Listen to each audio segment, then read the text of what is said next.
नमस्कार सर्वांना. कसे आहात सगळे? मस्त आहात ना? आशा करते तुम्ही सगळे आनंदात असाल. तुम्हा सर्वांचं अगदी मनापासून स्वागत आहे आपल्या चॅनलवरच्या आजच्या या व्हिडिओमध्ये. तर बघा, घरकामांच्या अधामधामध्ये ना असं आपलं काहीतरी चालू असतं एक्स्ट्राचं काम.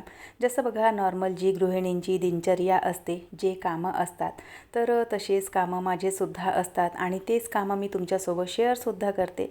कारण बघा, डेलीचं ब्लॉगिंग आहे, रोजचे व्हिडिओ येतात आणि रोजच्या रोज असं काही स्पेशल मी शूट करून तुमच्यासोबत शेअर नाहीच करू शकणार. आणि तुम्हीसुद्धा गृहिणी आहात, तर तुम्हालासुद्धा माहिती आहे की रोज रोज एक्स्ट्राचे एफर्ट्स आपण कामांमध्ये टाकू शकत नाही. जी आपली दिनचर्या आहे, जे आपले कामं असतात, तर तेच आपल्याला करावे लागतात. आणि डेलीचं ब्लॉगिंग आहे माझं, तर त्यामुळे डेलीचे माझे जे काही लहान सहान कामं असतात किंवा जी काही माझी नॉर्मल दिनचर्या असते, तर तीच मी तुमच्यासोबत शेअर करत असते. तर इथे ना गव्हाचं जे पीठ आहे तर ते संपलं होतं, तर गहू स्वच्छ करणं इथे माझं चालू होतं. आणि बऱ्याच वेळा तुम्हाला एक प्रश्न येत असेल की जेव्हा मला काही असं दळण वगैरे निवडायचं असतं, काही स्वच्छ करायचं असतं, तर मी याच एका ठिकाणी का बरं बसते, म्हणजे बाल्कनीमध्येच का बरं बसते? तर तुम्हाला खरं सांगू, ती ना माझी सगळ्यात आवडती जागा आहे आणि तिथे बसल्यावर ना इतकं शांत वाटतं आणि मनाला इतकं प्रसन्न वाटतं, काय कोणास ठाऊक माहिती नाही.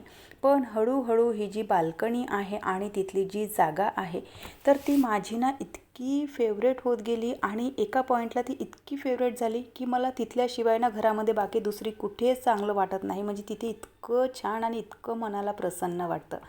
तर जेव्हा कधी मला काही निवडायचं असतं किंवा जेव्हा कधी माझ्याकडे खाली वेळ असतो, मला पेपर वाचायचा असेल, बुक रीड करायची असेल, तर मी तिथेच माझ्या त्या बाल्कनीमध्ये जाऊन बसते आणि तिथेच माझं जे काही काम आहे, आवडतं असं किंवा नावडतं असो, तर ते सगळे कामं मी तिथेच करते आणि खूप आवडते बाल्कनीतली ती जागा मला. तर चला, असो. 2 दिवसाच्या आधीच ना गुरुपौर्णिमा झाली आणि त्याच्या 2-3 दिवसाच्या आधीच आषाढी एकादशी झाली. तर पूजेमध्ये बघा, आपण ना इतकं सगळं काय काय जे तामझाम आहे तर ते करतो आणि करायच्या वेळेला ना इतकं छान वाटतं आणि सगळे असे दिवे वगैरे लागले की पूजासुद्धा खूप सुंदर दिसते. पण त्यानंतर जेव्हा हे जी कामं आपले वाढतात, तर त्यावेळेला मग थोडंसं ना नाकी नऊ येतं की बापरे, इतकं सगळं काही स्वच्छ करायचं. आणि तांब्या पितळेचे भांडे म्हटलं तर तुम्हाला माहितीची आहे की त्यांना स्वच्छ करायला ना किती मेहनत लागते.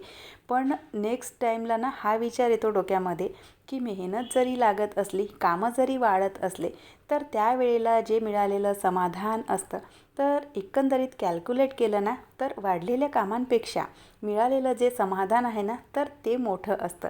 आणि तिथेच मग आपण कुठंतरी ना ते कॅल्क्युलेशन केल्याच्या नंतर एक्स्ट्राचे लागणारे एफर्ट्स आणि मिळालेलं जे समाधान आहे, तर समाधानाचं जे जो आपण म्हणतो ना की समाधानाचा जो पल्ला आहे, तर तो भारी होतो. तर असो, बऱ्याच वेळा बघा आपल्या आयुष्यातसुद्धा असंच होतं की बऱ्याच ठिकाणी आपण ना एक्स्ट्राचे एफर्ट्स लावतो आणि कधीकधी असं वाटतं की बापरे, उगाच आपण इथे टाईम वेस्ट करत आहो आणि उगाच आपण इथे मेहनत घेत आहो.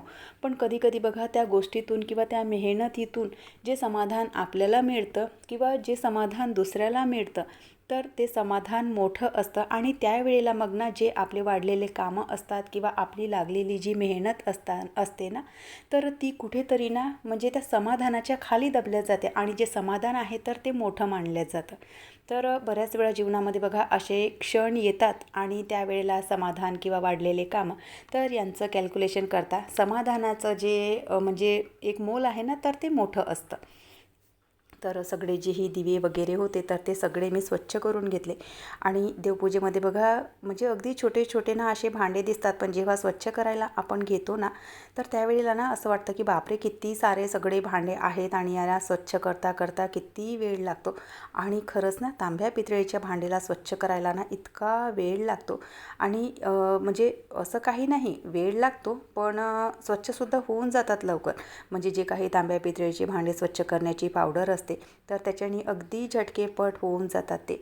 आणि पुन्हा तुम्हाला बघा एक ट्रिक सांगते की हे भांडे लवकर खराब होऊ नये, त्यासाठी ना जी ही तांब्या पितळेचे भांडे स्वच्छ करण्याची पावडर असते, त्याच्यासोबत ना थोडंसं ना जे डिटर्जंट लिक्विड असतं, म्हणजे भांडे घासण्याचं जे लिक्विड असतं, तर ते तुम्ही त्यामध्ये वापरा आणि त्याच्याने स्वच्छ करा. तर भांडे बघा छान असे स्वच्छ होतात आणि लवकर खराबसुद्धा होत नाही.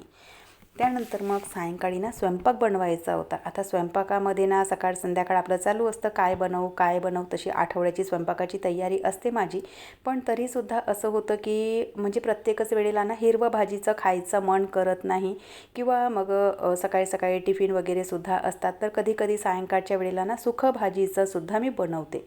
तर आज म्हटलं चला मस्त छान असा ना झुणका भाकर बनवूयात म्हणून. खूप दिवस झाले भाकरी मी काही बनवल्या नव्हत्या आणि जे सुकं बेसन असतं, पिठलं असतं, तर ते सुद्धा खूप दिवस झाले काही बनवलं नव्हतं. तर म्हटलं त्यालाच मस्त छान आज बनवूयात म्हणून. तर बघा पिठल्याची ना मस्त छान अशी म्हणजे झुणक्याची मस्त छान अशी रेसिपी तुमच्यासोबत शेअर करते. तर तेलामध्ये राई, जिरं, थोडासा लसणाचा कूट घातला आणि त्यानंतर कांदे घातले. कांद्याला अगदी हलक्या रंगावर परतून घ्यायचं. जेव्हाही आपण मोकळा बेसन किंवा असं जे पिठलं असतं, झुणका असतो, तर तो बनवतो ना, तर त्यावेळेला कांदे एकदम लाल होऊ द्यायचे नाही, अगदी म्हणजे गुलाबी रंगावर त्यांना परतून घ्यायचं. त्यानंतर त्यामध्ये मिरच्यासुद्धा टाकलेल्या आहेत मी हिरव्या आणि त्यासुद्धा परतून घेतल्या आणि त्या परतल्या की त्यानंतर जे हे आपले मसाले असतात रेग्युलर मसाले, तर ते टाकले. हळद टाकलं, मीठ टाकलं आहे, थोडीशी धनेपूड टाकली आणि थोडंसं पुन्हा लाल तिखट टाकलं. कारण जेवण जे आहे ना, तर ते मला थोडंसं झणझणीत आवडतं, तर त्यामुळे. आणि त्यानंतर मग टमाटर टाकले आणि टमाटरांनासुद्धा छान परतून घेतलं. तितक्यातच किट्टू मॅडम आलेली होती इथे माझ्यासोबत बसण्यासाठी, कारण तिला ना बोर होत होतं. तर ती म्हणाली की मम्मी मी बसू का इथे तुझ्याजवळ. तर बऱ्याच वेळा तिचं ना चालू असतं की जेव्हा मी स्वयंपाक बनवत असते आणि तिच्या शाळेच्या गोष्टी इकडच्या तिकडच्या तिचं सांगणं चालू असतं आणि त्यांच्या गोष्टी आपण छान अशा मन लावून ऐकल्या की मुलांनासुद्धा चांगलं वाटतं की चला आपल्या गोष्टी कोणीतरी छान असं ऐकतंय आणि आपल्यालासुद्धा कोणीतरी समजतंय. तर म्हणून मग मुलांसोबत बघा थोडीशी ना अशी एक बॉन्डिंग ठेवायची आणि त्यांच्या काही गोष्टी असतील तर त्यासुद्धा मनपूर्वक ऐकायच्या. तिला कुकीज बनवता येते. अच्छा, बनवते का खरंच ती? फेको है। फेको है? हाँ। मंदिर है। मैंने आज इसकी सब्जी बनाई और आज मैंने तो मेरी मम्मी ऑफिस गई थी तो आज खाना मुझे ही बनाना पड़ा। अरे बाप रे, इसकी मम्मी ऑफिस जाती है तो खाना वो पूरा बनाती है? देखती है नहीं तो क्या। अच्छा, अब मुझे बताओ, ओली की मम्मी भी तो ऑफिस जाती है लेकिन खाना बना के जाती है ना। भाकर की मम्मी भी ऑफिस जाती है, टीशा की मम्मी भी ऑफिस जाती है, खाना बना के जाती है ना। हाँ सबकी मम्मियाँ खाना बना के जाती है, इतने छोटे बच्चों के ऊपर थोड़ी कोई खाना छोड़ के जाता है। चलो 10th हो गए, 8th 9th में तो बना के दे। तेलाचा डबा दे मला तुझ्या मागे बघशील आरामात. तोपर्यंत वरण तडका करून घेते आणि ज्वारीच्या भाकरी बनवते. भाकरी आवडतात ना तुला? हाँ। बता फिर क्या हुआ?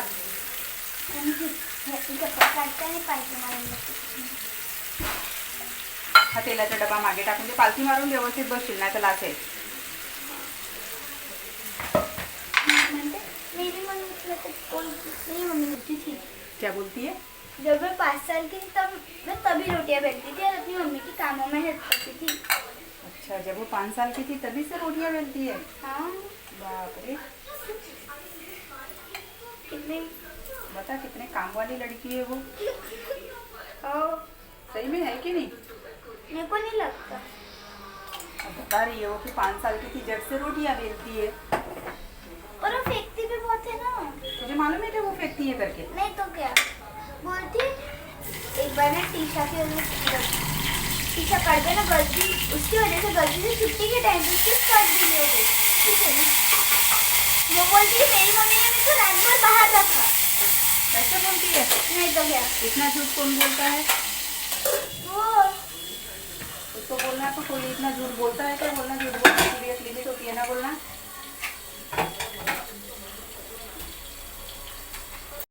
तर अशा इकडच्या तिकडच्या शाळेतल्या ज्या गोष्टी आहेत तर त्या किट्टूचं सांगणं चालू असतं आणि स्पेशली तिने मला सांगितलं होतं की आवाज जो आहे तर तो म्यूट करून देशील म्हणून. पण म्हटलं चला तुम्हालासुद्धा ऐकवूयात.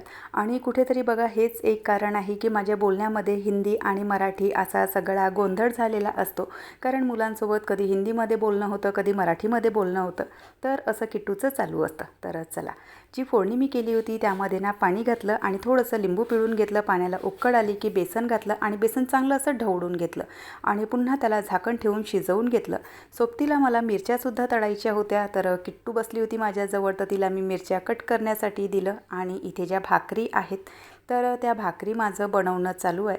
भाकरीना पाहिजे तेवढ्या मला काही व्यवस्थित बनवता येत नाही, म्हणजे बऱ्याच दिवसाच्या भाकरी बनवते मी, पण भाकरीमध्ये ना पाहिजे तेवढं परफेक्शन काही माझ्या हाताने आलेलं नाही. तर मला ज्या फॉर्ममध्ये बनवता येतात, जशा बनवता येतात तशा भाकरी मी बनवून घेते. शेवटी ज्वारीचं जे पीठ आहे तर ते आपल्या पोटात जाणं महत्त्वाचं. आकार आणि साईज यांच्याशी काय करायचं आहे. तर चला, मस्त छान असा आजचा व्हिडिओसुद्धा मी इथेच संपवते. आशा करते तुम्हाला आवडला असेल. व्हिडिओ कुठे जरी आवडला असेल तर लाईक, शेअर, सबस्क्राईब करा. बाय. हर हर महादेव.